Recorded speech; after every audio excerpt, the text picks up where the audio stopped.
వచ్చిన ప్రార్థన చేసుకుందాం. ప్రభువా, తెరచిన గ్రంథాలు మా ముందున్నాయి, తెరచిన హృదయాలు మాకు దయచేయము, ఈ రాత్రి మాతో మాట్లాడమని క్రీస్తునామమున నడుచున్నాము తండ్రి, ఆమేన్. ఆమేన్ చెప్పండి. Yes, good good. రాజులు 2వ గ్రంథం 6వ అధ్యాయం 8వ వచనం దగ్గర నుండి కొన్ని వచనాలు మనం చదువుకోబోతున్నామండి. అందరూ బైబిల్ తీసి చూడండి, లేకపోతే వినండి. సిరియా రాజు ఇశ్రాయేలులతో యుద్ధము చేయవలనని కోరి తన సేవకులతో ఆలోచన చేసి, పలానా స్థలమందు మనము దండుపేట ఉంచుదామని చెప్పాను. అయితే ఆ దైవజనుడు ఇశ్రాయేలు రాజునకు వర్తమానం పంపి, పలాని స్థలమునకు నీవు పోవద్దు, అచ్చట సిరియనులు వచ్చి దిగి ఉన్నారని తెలియజేశాను. గనుక ఇశ్రాయేలు రాజు దైవజనుడు తనకు తెలిపి హెచ్చరిక చేసిన స్థలమునకు పంపి సంగతి తెలుసుకొని, చూడండి, ఇశ్రాయేలీయులు దేవుని ప్రజలు. అబ్రహామును దేవుడు కోరుకొని ఒక ప్రత్యేకమైన వంశాన్ని దేవునికి లోబడేవారుగా, దేవునిని మహిమపరిచేవారిగా, పరిశుద్ధులుగా, ప్రత్యేకపరిచిన వారిగా ఉండాలని ఒక ప్రత్యేకమైన ప్రజలను దేవుడు ఏర్పాటు చేసుకున్నాడు. ఎందుకంటే లోకంలో ఉన్న మనుషులందరూ చెడిపోయారు. నోవహు దినాలలో ప్రతి ఒక్కరూ చెడిపోయారు. అప్పుడు నోవహును కోరుకున్నాడు, అయినప్పటికీ మళ్ళీ చెడిపోయారు. లోతు దినాలలో చెడిపోయారు. అలాగూ దేవుడు ఈ చెడిపోయిన జనుల మధ్య నిజమైన దేవుణ్ణి వెంబడించే జనులను ఏర్పాటు చేయాలని ఆశిస్తున్నాడు. అప్పుడు, ఇప్పుడు, ఎప్పుడు కూడా. నిజంగా ఈ ఆవరణలో ఉన్న మనలందరినీ కూడా మనం అబ్రహాము సంతానాన్ని కాకపోయినా, అంటే యూదులం కాకపోయినా, యేసుక్రీస్తు రక్తము ద్వారా కడగబడిన వారిగా, నిబంధన చేయబడిన వారిగా, దత్తత పుచ్చుకొనబడిన వారిగా దేవుని జనంగా బ్రతకాలని వేరు చేశాడు. వేరు చేసి ఈ లోకం మనకు పేరు పెట్టింది. దేవుడు పెట్టిన పేరు కాదు, క్రైస్తవులు అని. ఎవరు పెట్టారు అది? అంతియోకియాలో ఉన్నటువంటి శిష్యులు యేసుక్రీస్తులాగా బ్రతకడం చూసి క్రీస్తును కలిగిన వారు క్రైస్తవులు అని పిలిచారు. అది అలాగే ఒక మతంగా, కులంగా మారిపోయింది వాళ్ళ. ఓకే, మనం క్రైస్తవులం. మళ్ళీ ఇందులో రెడ్డి క్రైస్తవుల, కమ్మ క్రైస్తవుల, కాపు క్రైస్తవుల, కర్మ క్రైస్తవుల, శని క్రైస్తవుల, కుక్క క్రైస్తవుల, నక్క క్రైస్తవుల, దిక్కుమాలిన క్రైస్తవుల అని మనం పెట్టుకుంటున్నాం. క్రైస్తవుడు అంటే క్రీస్తుని కలిగిన వాడంతే. క్రైస్తవుడు తాగుతున్నాడు, క్రైస్తవుడు చంపుకుంటున్నాడు, క్రైస్తవుడు పొడుచుకుంటున్నాడు, క్రైస్తవుడు మోసం చేశాడు, క్రైస్తవుడు అబద్ధం ఆడాడు అంటే నాకు భలే బాధ వేస్తుంటుంది. క్రైస్తవుడు అనబడేవాడు పాపం చేస్తాడేమో కానీ యేసుక్రీస్తును కలిగిన వాడు ఇలాంటి కార్యాలు చేయడు. దేవుడు మనల్ని కోరుకున్నాడు, ప్రత్యేకపరచుకున్నాడు. అందుకే మనం అంటే లోకానికి మంట. మనమంటే యేసు కొరకు బ్రతకాలనుకున్నవాడంటే సాతానుకు మంట. ఈ లోకస్తులు మనల్ని నిజంగా నువ్వు క్రైస్తవుడిగా బ్రతికితే వాళ్ళకి ఇష్టం ఉండదు. ఎందుకంటే మనం దేవుని పక్షంలో ఉన్నాం. లోకంలో మీకు శ్రమ కలుగును, మీ లోకం మిమ్మల్ని ద్వేషిస్తే మీరు ఆశ్చర్యపడొద్దు. మీకంటే ముందు నన్ను లోకం ద్వేషించిందని గుర్తు చేసుకోమని యేసు ప్రభు చెప్పాడు. చూడండి, ఒక ఇంట్లో ఒక సహోదరి, ఒక తల్లి ప్రార్థన చేసుకుంటుంటే మన దేశంలో చాలామంది ఆ ఇంటి యజమానులు ఏమంటారు? ప్రార్థన చేయకు. దేవుని వాక్యాన్ని టీవీలో పెట్టుకొని వింటుంటే అభయ్ ఏంటండి, బ్యూటీ పార్లర్కి ఎలా వెళ్ళాలి, క్రీములు ఎట్ట కొనుక్కోవాలి, చీరలు ఎట్ట కొనుక్కోవాలి, అది చూస్తుంది అనుకో భార్య, చూడు చూడు, అవి చూసి కొనిపెట్టాడు, సతాయించు, అయినా ఊరుకుంటాడు ఆయన. ఇక్కడేం చెబుతున్నాం? భర్తకు లోబడు, కుటుంబాన్ని కట్టుకో, దేవునికి లోబడు, జ్ఞానవంతురాలుగా ఉండు అని మంచి మాటలు చెప్తుంటే వద్దంటాడు. ఎందుకో? నిర్హేతకముగా వారు నన్ను ద్వేషించిరి. కారణం, దేవుని బిడ్డలకు సాతాను జనులకు ఎప్పుడూ వైరం ఉంది. ఇక్కడ ఇశ్రాయేలీల మీద యుద్ధానికి వెళ్ళటానికి సిరియా రాజు పన్నాగాలు పండుతున్నాడు. అమ్మో, సాతాను భలే తంత్రగాడు ఉండేవాడోయ్. మీకు తెలుసో తెలియదే కానీ వాడి తంత్రాలు ఎన్ని రకాలు ఉన్నాయో నా సేవా జీవితంలో నేను అనుభవించి చూశాను. సాతాను తంత్రాలు ఎరిగిన వారిగా మనం ఉండాలట. ప్రభా మీటింగ్ బాగా జరగాలి, జనులు రావాలి అని మాత్రం మనం ప్రార్థన చేస్తే వర్షం వస్తుంది. ప్రభా వర్షం రాకూడదు అంటే ఎండ వస్తుంది. ప్రభా మీటింగ్లో దేవుని సన్నిధి ఉండాలి, లైట్లన్నీ బాగా వెలగాలి, వెలుగులో ఉండాలి, మనం చీకట్లో ఉండకూడదు. యేసు ప్రభుని ఆరాధించేవాడు సందులో గొంతులో కాదు ఆరాధించేది, బహిరంగంగా ఆరాధించాలి అని ఎంత ఖర్చు అయినా పర్వాలేదని ఇంత లైటింగ్ పెట్టాం. మీరు బైబిల్ తెచ్చుకుంటారు, బైబిల్ చదువుతారని. సాతాను తంత్రాలు కలిగిన వాడు. ఈ సిరియా దేశపు రాజు పెద్ద ప్లాన్ వేసి ఇశ్రాయేలీల్ని ఆ పాళెములో ఉన్నప్పుడు వాళ్ళని మొత్తాలరా యుద్ధం చేసి వాళ్ళని కుమ్మేయాలి అని ఒక ప్లాన్ మాట్లాడుకొని వాళ్ళ సేవకులందరితో కలిసి ఒక ఆలోచన చేసి అంతా సిద్ధపడ్డాడు. ఇశ్రాయేలు దేశంలో ఒక గొప్ప ప్రవక్త ఉన్నాడు, ఒక గొప్ప దైవజనుడు ఉన్నాడు. దైవజనుడు ఉన్న దేశాలకు దీవెనండి. దైవజనుడిని కలిగి ఉన్నవారు ధన్యులు. దైవజనుడు అంటే దేవుని ప్రతినిధి, దేవుని విషయాలను తెచ్చి మనుషులకు చెప్పేవాడు, మనుషుల బాధలను దేవుని దగ్గర తీసుకెళ్ళి విజ్ఞాపన చేసేవాడు. ఓరక ప్రసంగం చేయటం అందరూ చేస్తారండి. దేవుని మనస్సుతో, దేవుని ప్రేమతో పాపమును ఖండిస్తున్నప్పటికీ ఏడుస్తూ రోదిస్తూ ఏ ఒక్కడు నశించిపోకూడదని భారంతో ప్రసంగించే ప్రసంగికుల రోజున కనబడటం లేదండి. దైవజనుడు దేవుని చేత ఏర్పరచబడిన వాడు. ఆ ఇశ్రాయేలు దేశంలో ఒక దైవజనుడు ఉన్నాడు.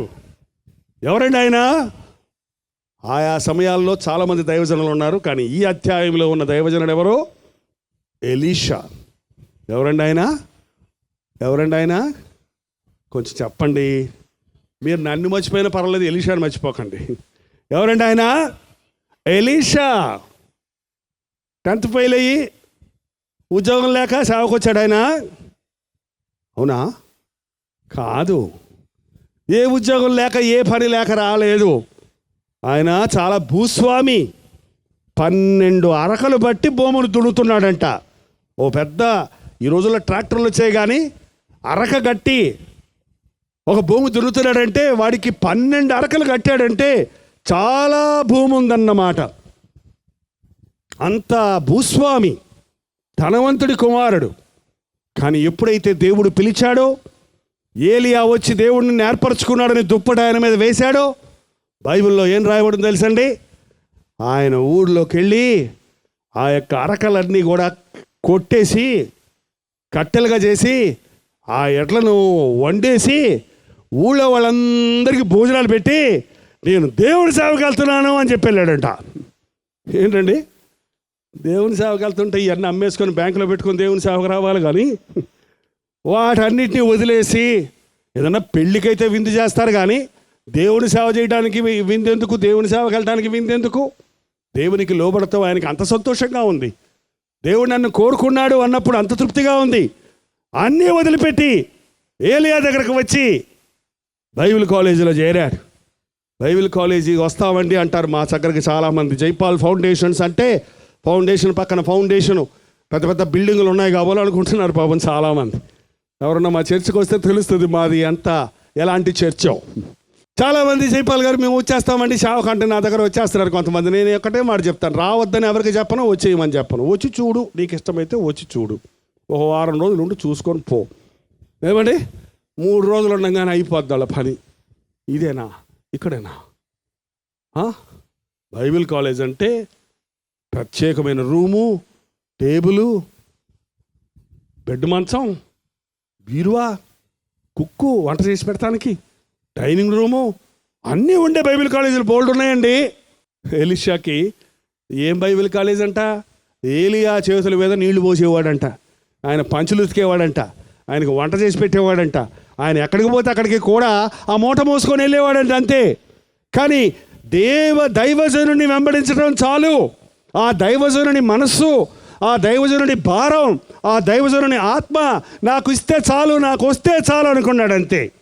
కాబట్టి ఏలియా వెళ్ళిపోతున్నప్పుడు, నేను వెళ్ళిపోతున్నానయ్యా పరలోకం అంటే, ఏం కావాలో కోరుకోమంటే ఏమడిగాడు?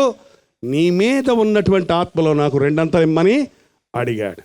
కాబట్టి ఈ ఎలీషా గొప్ప దైవజనుడుగా ఉన్నాడు.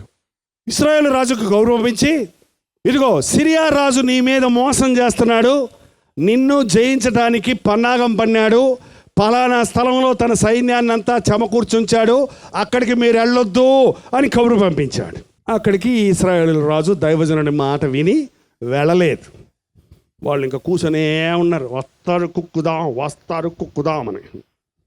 రాత్రంతా కూర్చున్నారు, తెల్లారంతా కూర్చున్నాడు. ఎక్కడ ఆ పక్క వీళ్ళు ఇశ్రాయేలీలు వెళ్ళలేదు. వాళ్ళు చాలా డిసప్పాయింట్ అయిపోయి వెళ్ళిపోయారు. ఒకసారి కాదు, ఇంకో ఊర్లో, ఇంకో ప్లేస్లో, ఇంకో స్థలంలో, ఎన్నో స్థలాల్లో మాటిమాటిగా అలా జరిగిందంట. కానీ అన్ని ప్లాన్స్ తల్లకిందులు అయిపోతున్నాయి. చూడండి, సైతానికి నీ గురించి కొన్ని ప్లాన్స్ ఉన్నాయి, దేవునికి నీ గురించి ప్లాన్స్ ఉన్నాయి. దేవుని ప్రణాళిక నీ మీద నెరవేరకుండా సాతాను ప్రణాళికలు నెరవేర్చడానికి వాడు వేస్తుంటాడు ప్లాన్స్. దేవుడికి నీ మీద గొప్ప తలంపులు ఉన్నాయి. ఎంతమందికి తెలుసండి? నిజంగా చెప్పండి, దేవుడు నన్ను ప్రేమిస్తున్నాడు అన్నవాళ్ళు ఆ మాట చెప్పండి.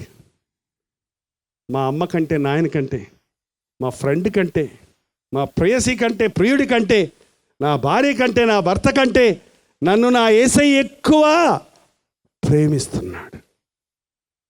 నా కోసం దేవునికి గొప్ప తలంపులు ఉన్నాయి.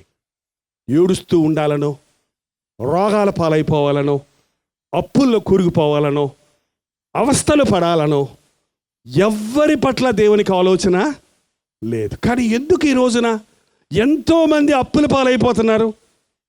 నాకు ఈమెయిల్ పంపించారు ఎవరో, మాకు కొన్ని లక్షల అప్పు ఉందండి, మేము నెల 70,000 వడ్డీ కడుతున్నాం, నా జీతం ఎంత, నా భార్య జీతం ఎంత, మా పెద్దబ్బాయి జీతం ఎంత, మా చిన్నబ్బాయి జీతం ఎంత, అన్ని జీతాలు కలిస్తే 57,000 వస్తుంది. 57,000 జీతం సంపాదిస్తున్నారు, వడ్డీ 70,000 కడుతున్నారంట నెలకి, అప్పు లక్షల్లో ఉందంట. నా కోసం ప్రార్థన చేయండి అంటే నాకేం చేయాలో అర్థం కావట్లేదు. 70 లక్షలు అప్పు ఎందుకు చేశావు? నీ ఇన్కమ్ ఇంత తక్కువ ఉంటే నీ రాబడి కంటే అన్ని రెట్లు అప్పులు ఎందుకు చేయాల్సి వచ్చింది? సైతాన్ నీకు ప్లాన్ వేసి పెట్టాడు. ఒరే, నువ్వు ఇది చేస్తే, అది చేస్తే, ఇది చేస్తే నీకు ఇన్ని వస్తాయి. నువ్వు ఇది పెట్టుబడి పెట్టు, నీకెందుకు, నీకు ఇంత వస్తుంది, ఇంత వస్తే అంత వస్తుంది, అంత వస్తే అంత వస్తుంది, అంత వస్తే అంత వస్తుంది అని ఉచ్చుల్లో పడిపోతున్నారు.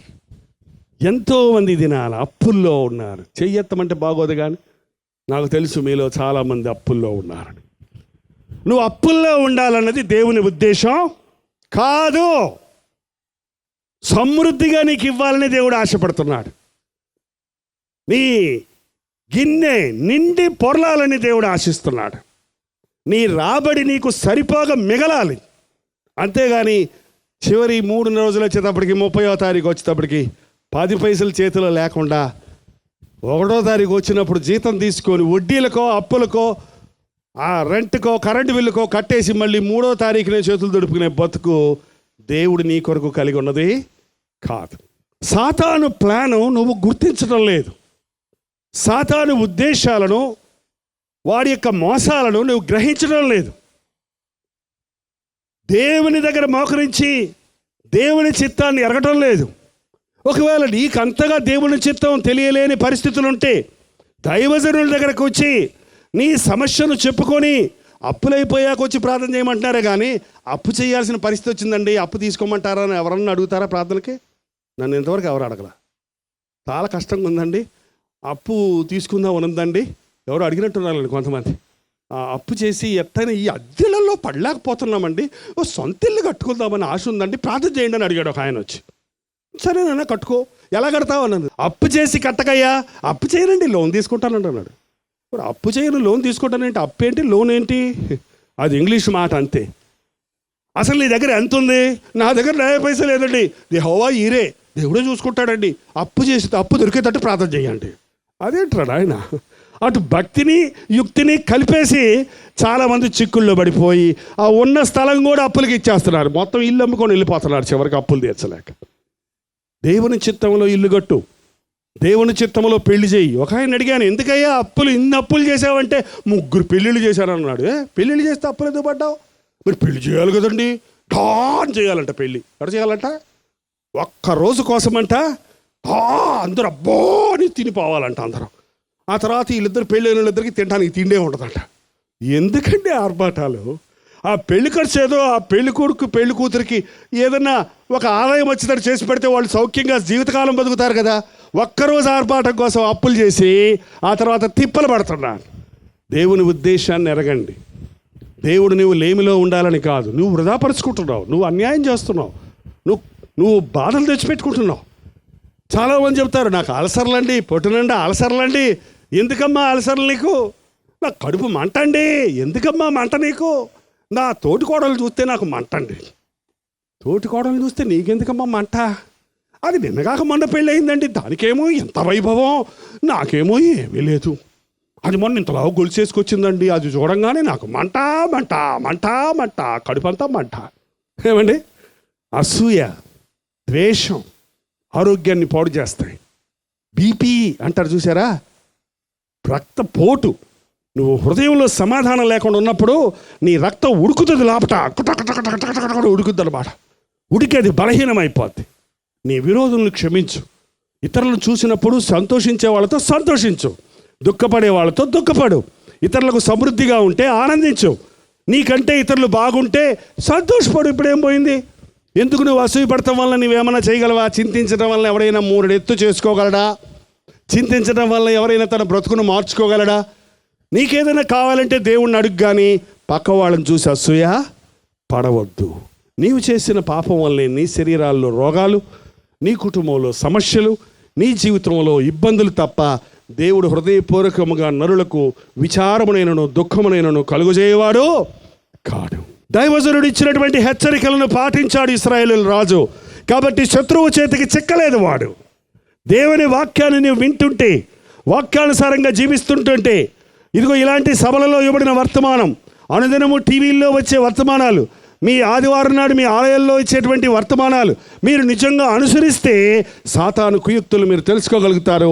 విపత్తుల నుంచి, ఇక్కట్ల నుంచి, బాధల నుంచి, సమస్యల నుంచి తప్పించబడతారు. దయచేసి తలలు వంచండి, ప్రార్థన చేసుకుందాం. అద్భుతాలు చేసే దేవుడు, నోరు తెరిచి ఒక్క మాట ప్రభుతో చెప్పండి. నా నామంలో మీరు అడగండి, మీరు ఏది అడిగితే అది ఇస్తానన్నాడు యేసయ్య. అడగండి మీ నోరు తెరిచి. ఆర్థిక ఇబ్బందుల, కుటుంబ సమస్యల, తీరని రోగాల, అప్పుల సమస్య, సమాధానం లేని పరిస్థితి, ఏది చేసినా అభివృద్ధి లేని పరిస్థితి, ఫెయిల్ అయిపోయాననే దుఃఖమా, నష్టపోయాననే బాధ, మోసగించబడ్డానే అనే విచారమా, ఏదైనప్పటికీ శత్రువు నిన్ను ముట్టకుండా ప్రభువు నిన్ను విడిపించాలని ఆశపడుతున్నాడు. ప్రభా, ఈ సమయంలో నన్ను దర్శించు నాయన, నా బ్రతుకుని నీకు అప్పగించుకుంటున్నాను. ప్రార్థన. పరిశుద్ధుడా, ప్రేమగల తండ్రి, నీవు కోరుకున్న వారిని, ఏర్పరచుకున్న వారిని, ప్రేమించిన వారిని ఈ స్థలానికి ఆకర్షించుకున్నందుకై వందనములు తండ్రి.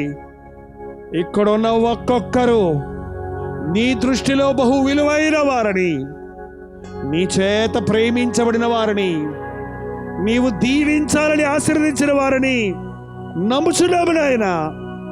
ఈ రాత్రి ఇప్పటికే సాతాను బంధకముల్లో ఉన్న వారిని నజరేయుడైన యేసుక్రీస్తు నామములో విడుదల చేయించున్నాము తండ్రి. ఆనాడు నీవు నీ శిష్యులను పిలిచి నానా విధములైన రోగములను స్వస్థపరచుటకు, దెయ్యములను వెళ్ళగొట్టుటకు నీవు అధికారం ఇచ్చినావు. ఆ అధికారముతో ఇక్కడున్న ప్రతి రోగిగ్రస్తుడిని స్వస్థపరచుచున్నాము నాయన. సాతాను చేత పీడించబడుతున్న వారిని విడుదల చేయించున్నాము తండ్రి.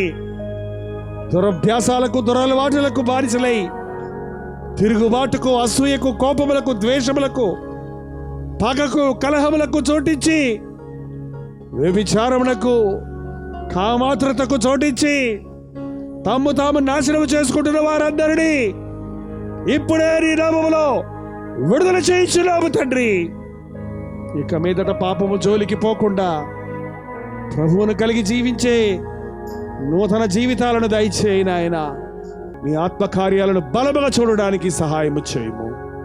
నీ ఆశీర్వాదాలతో మమ్మను పంపించమని యేసు క్రీస్తు నామములో అడుగుచున్నాను తండ్రి. మన తండ్రి అయిన దేవుని యొక్క ప్రేమయు, కుమారుడైన క్రీస్తు యొక్క కృపయు, ఆదరణకర్త అయిన పరిశుద్ధాత్మ యొక్క సహవాసమును కూడి వచ్చిన మనందరికీ ఇప్పుడును సదాకాలమును తోడైయుండును గాక. ఆమేన్, ఆమేన్, ఆమేన్.